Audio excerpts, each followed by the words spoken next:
आप लोगों ने कभी सुना है कि किसी नेता का बच्चा जिस स्कूल में पढ़ता हो, इस स्कूल की छत गिर गई हो, या किसी नेता का बच्चा कहीं पानी में से निकलकर स्कूल में जा रहा हो, या किसी नेता के बच्चे की स्कूल की यूनिफॉर्म फटी हुई हो?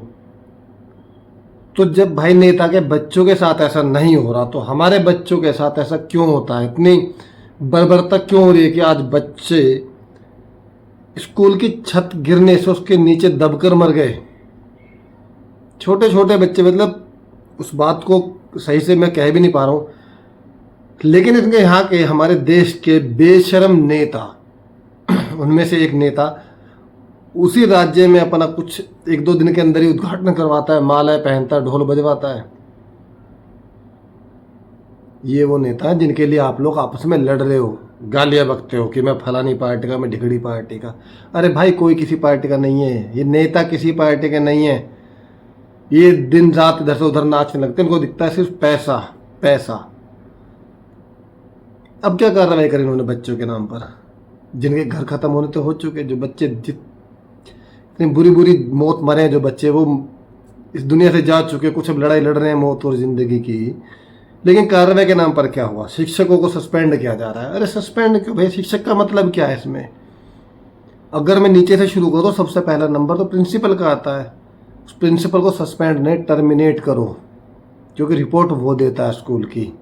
उसके बाद उस जिस बीएससी के अंडर में वो स्कूल आता है, बेसिक शिक्षा अधिकारी, उसका टर्मिनेशन होना चाहिए, सीधे नौकरी खत्म, उसके साथ जेल भी अलग से।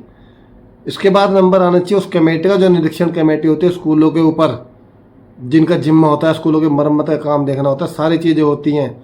उनको जो रिपोर्ट करते हैं, जो रिपोर्ट देखते हैं, जो लेते हैं, वो पूरा डिपार्टमेंट सस्पेंड होना चाहिए। सॉरी, सस्पेंड नहीं होना चाहिए, टर्मिनेट होना चाहिए, जेल भी होनी चाहिए।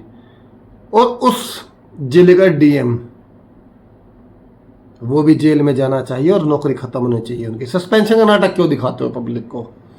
टर्मिनेशन क्यों ना हो? पूरे के पूरे जुड़े हुए जितने भी इस कांड में जुड़े हुए लोग आते हैं, यहाँ तक कि उससे जुड़े हुए शिक्षा मंत्री, उसका भी टर्मिनेशन हो और उसको जेल भेजा जाना चाहिए। क्यों ना भेजा जाए? क्या पब्लिक से मरने के लिए बैठे तुम लोगों के लिए?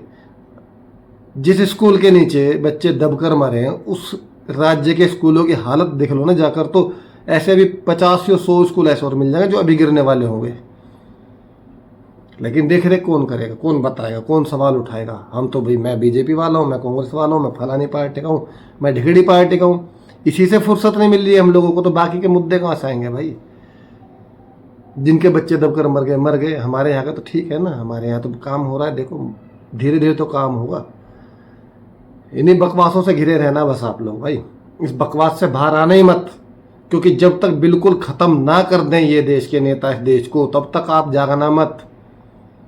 धर्मांधता फैला रखी है, अंधापन आया हुआ है हमारी आंखों पर। और ये स्कूल का इतना भयानक कांड, इस पर कोई बोलने, मतलब किसी की भावनाएं आहत भी नहीं हुई यार। कमाल है, जरा जरा सी बात पर जिनकी भावनाएं आहत हो जाती हैं। शूरवीर बने घूमते हैं, तलवार लेकर नाचते हैं। आज कहाँ हो तुम लोग भाई? कोई सा तो आओ बाहर, कोई तो आवाज उठाओ इन बदतमीज नेताओं के खिलाफ। कैसे नेता की जिम्मेदारी नहीं है? अगर मैं शिक्षा मंत्री हूं तो शिक्षा मेरे अंदर में आता है, मैं गृह मंत्री हूं तो सुरक्षा मेरे अंदर में आती है, देश मेरे अंदर में आता है, सारी चीजें मेरे अंदर अंतर्गत आती हैं। एक राज्य का मुख्यमंत्री है, उसके अंतर्गत सारी चीजें आती है, उसको सब चीजें देखनी चाहिए। तो ये स्कूल जिससे बच्चे पढ़कर बाहर निकलेंगे, जिसको देश का भविष्य कहते हैं स्कूल को, अब तो खैर क्या है, वो व्यापार है जो इन्होंने स्कूल बदले। जहां बच्चा तैयार हो रहा है देश के भविष्य के लिए, उस आधार को ही खत्म करने की कोशिश करी जा रही है। वहां के स्कूल के ढांचे देख लेना तो बढ़ भी नहीं पाओगे आप लोग, ऐसे स्कूलों की हालत है। और ये सिर्फ उस राज्य की बात नहीं कर रहा हूं मैं, यूपी के, एमपी के, कितने स्टेट ऐसे हैं जहाँ यही हालात है सरकारी स्कूलों के। तो इन जघन्य अपराधों के खिलाफ जिम्मेदारी सरकार की क्यों नहीं है? सरकार की जिम्मेदारी कब तक टालेंगे? भगदड़ हो जाए तो प्रशासन की जिम्मेदारी, वो प्रशासन भी क्या होती है, वो भीड़ की जिम्मेदारी होती है। कोई उकसा रहा होता है वहां पर, प्लेन गिर जाए तो पायलट की जिम्मेदारी होती है, स्कूल गिर गया तो टीचर की जिम्मेदारी हो गई। सरकार क्या करती है फिर? सरकार का काम क्या है भाई? जब जिम्मेदारी नहीं है कुछ आपकी तो काम क्या है? सिर्फ पैसे बटोरना, बड़ी बड़ी गाड़ियां दिखाना, पब्लिक को डराना और अपना सिक्योरिटी अरेंज करना। सिर्फ सिक्योरिटी हटा दी जाए ना अगर नेताओं की, सिर्फ सिक्योरिटी का पैसा कह रहा हूं मैं, तो देश के सारे स्कूल सुधर जाएंगे सिर्फ सिक्योरिटी के पैसे में। ऐसे कौन सी जरूरत पड़ी है इनको सिक्योरिटी लेने की इतनी? काम ही क्यों करते हो ऐसा कि जो मरने से इतना डर लगता है? और सारे जितने बड़े नेता हैं मुझे लगता है अपने उम्र का एक बड़ा लंबा पड़ाव ऑलमोस्ट जी चुके हैं, जो एवरेज उम्र होती है, तो मरने से इतना डर क्यों लग रहा है भाई? देश का पैसा करोड़ों अरबों रुपए खर्च करवा रहे हो तुम लोग अपने ऊपर। देश के बच्चे मर रहे हैं लेकिन खुद को मरने से इतना डर है कि अपने पीछे करोड़ों रुपए खर्च करते हो सिक्योरिटी पर। बच्चे मर जाए कोई फर्क नहीं पड़ता। तो अपने बच्चों को भी पढ़ाओ ना स्कूल में। फिर इन नेताओं को अपने बच्चों को इन्हीं स्कूलों में पढ़ाना चाहिए जिन स्कूलों में इन गरीबों के बच्चे मर रहे हैं। और शर्म आनी चाहिए इन लोगों को भी जो इन नेताओं के पक्ष में आकर बोलकर भाषण दे रहे हैं, लड़ रहे हैं आपस में। मरे हैं ना छोटे छोटे बच्चों के घरों की चीख पुकार सुन लोगे, अगर अस्पताल में नजर देख लोगे तो रूह कांप जाएगी, रूह। लेकिन जिम्मेदार कौन है? जिम्मेदार कौन है? बार बार सवाल उठता है कौन जिम्मेदार है? स्कूल टीचर जिम्मेदार कैसे हो जाएगा? मुझे इस बात का जवाब चाहिए, क्योंकि इन्होंने स्कूल टीचर्स को जिम्मेदार ठहराकर उनको सस्पेंड कर दिया। भाई प्रिंसिपल जिम्मेदार क्यों नहीं है? बीएसए जिम्मेदार क्यों नहीं है? डीएम जिम्मेदार क्यों नहीं है? सीएम जिम्मेदार क्यों नहीं है? जो शिक्षा मंत्री है वो जिम्मेदार क्यों नहीं है? बड़ी मछलियां जिम्मेदार क्यों नहीं है? कब तक ये खून पिएंगी देश का? कब तक हमें ऐसे मरवाएंगे ये लोग? पुल टूट रहे, रोज पुल टूट रहे, अब स्कूल टूटने लगे, मतलब कुछ भी कहीं कुछ भी हो रहा है। बस सरकार का नाम नहीं आना चाहिए। सरकार बहुत मजबूत है, हमारी सरकार बहुत सशक्त है। पिछले 70-80 सालों में पहली बार ऐसी सरकार आई है। या 70 सालों वाली सरकार भी, जो मैं उसको भी कह रहा हूं, वो भी आई है। तो भैया जो भी जहां पर है, जैसे भी है, ये जो हालात है ना देश के, वो विश्व गुरु वाले नहीं है। जो अफ्रीका के सबसे गिरे हुए देश है ना, वहां से भी इस तरह की खबर आती है तो अचरज होता है कि और अच्छा स्कूल की छत गिर गई, बच्चे मर गए। यहाँ नॉर्मल हो गया।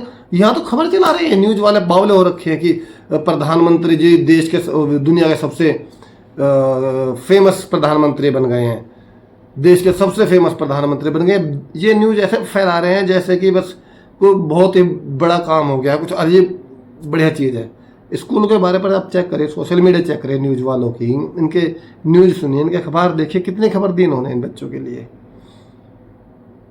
हर एक वो खबर जो नेताओं के खिलाफ जा रही है वो दबा दी जाती है, दिखाई नहीं जाती आप लोगों को। दिखाया जाए तो प्रधानमंत्री नरेंद्र मोदी दुनिया के सबसे फेमस प्रधानमंत्री बन गए। अरे क्या करूँ मैं इस फेमस प्रधानमंत्री का? बच्चे मर गए हमारे यहाँ, और ऐसा पहली बार नहीं हुआ है। कभी ऑक्सीजन की कमी से मर रहे हैं बच्चे, कभी अस्पताल में इलाज की कमी से मर रहे हैं, आज स्कूल में जाते हुए स्कूल में दबकर बच्चे मर रहे हैं। तो ये काहे के फेमस प्रधानमंत्री हो भैया? काहे के फेमस प्रधानमंत्री? आप इन चीज़ों पर फेमस हो तो फिर तो मैं मान सकता हूँ कि भैया आपके देश में बच्चे मरते हैं, बच्चे सेफ नहीं है, कहीं भी मर जाते हैं, किसी भी हालत में बच्चे मर सकते हैं। और बच्चे नहीं, बड़े भी मर सकते हैं किसी भी हालत में, चाहे वो भगदड़ में मरे, मंदिर की भगदड़ में मरे, कुंभ के भगदड़ में मरे, बसों के एक्सीडेंट में मरे, ट्रेन के एक्सीडेंट में मरे, प्लेन के एक्सीडेंट में मरे, या चलते उनके ऊपर पुल टूट कर गिर जाए। सरकार जिम्मेदार नहीं है। सरकार जिम्मेदार कैसे हो जाएगी? सरकार तो बहुत मजबूत देश, मजबूत हाथों में। जिम्मेदार तो खुद आप लोग हो। लड़ो, फिर जाओ वापस लड़ो आपस में कि भाई नहीं बीजेपी बहुत अच्छी है, नहीं कांग्रेस बहुत अच्छी है, नहीं ये बहुत अच्छा है। लेकिन जो बच्चे मरे, जिस हालात में मरे, उन हालातों से लड़ने की, आवाज़ उठाने की तो औकात ही नहीं है आप लोगों की। सच बोलने की औकात नहीं है ना, तो ऐसे मुद्दों पर आवाज़ कहाँ से निकलेगी?